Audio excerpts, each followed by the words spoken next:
Hi friends, మోక్ష vlogs స్వాగతం. Hi, ఈరోజు నేను మీకు మసాలా పకోడీ ఎలా చేయాలో నేను చూపిస్తాను. ఇప్పుడు ఇలా సన్నగా కట్ చేసుకున్నాను కదా ఉల్లిపాయలు, ఈ బౌల్లో తీసుకొసుకొని ఇలా సన్నగా ఇట్లా అనుకుంటే మనకు లేయర్గా ఇట్లా విడిపోతాయి కదా. ఇలా ఉంటే పకోడీ అనేది చాలా బాగుంటుంది.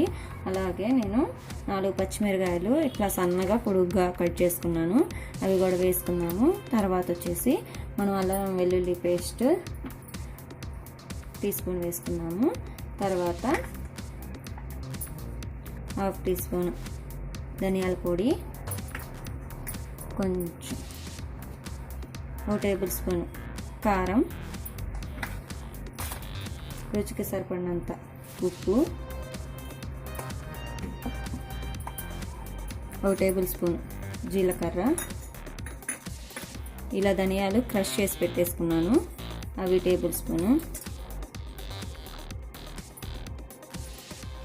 కొంచెం బేకింగ్ సోడా, కొంచెం 1/2 టీ స్పూన్ వేసుకొని ఇదంతా ఇట్లా మిక్స్ చేసుకున్నాము.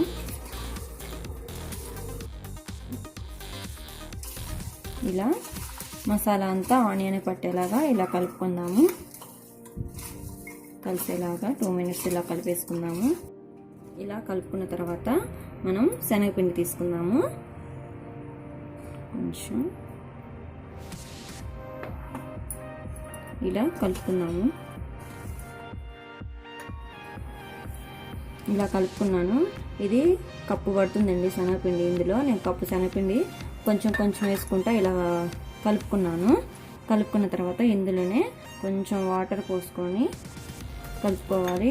ఈ మసాలా పకోడీకి అనేది శనగపిండి చాలా తక్కువే పడుతుందండి. ఇలా కలుపుకున్నాం కదా. ఇలా కలుపుకున్న తర్వాత మనం ముందుగా స్టవ్ ఆన్ చేసుకొని ఇలా కళాయి పెట్టేసుకొని మనం డీప్ ఫ్రైకి సరిపడినంత ఆయిల్ వేసుకున్నాము. ఇలా ఆయిల్ వేసుకున్నాము. ఆయిల్ హీట్ ఎక్కిన తర్వాత మనం సిద్ధం చేసుకున్న మిశ్రమాన్ని ఇట్లా పొడిగా వేసుకున్నాము. ఫ్లేమ్ అనేది ఎప్పుడు మీడియంలో ఉండాలండి. ఇట్లా నలుపుకుంటూ ఇలా వేసుకోవాలి.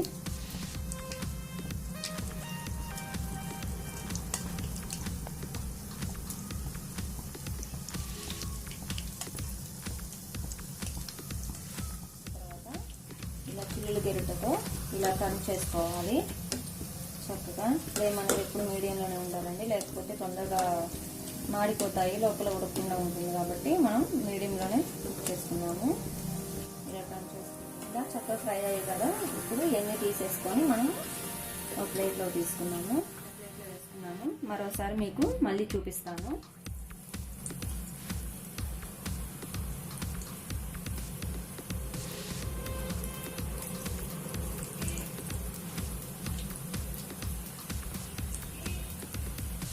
ఇలానే ఇందాకట్లాగే సేమ్ చేతిని ఇలా నలుపుకుంటూ పిండిని ఇలా వేసుకోవాలి. మీడియం ఫ్లేమ్లో మనం ఫ్రై చేసుకున్నాము. ఇలా చక్కగా ఫ్రై అయ్యాయి కదా. ఇప్పుడు ఎన్ని తీసేసుకొని మనం ఒక ప్లేట్లో తీసుకున్నాము.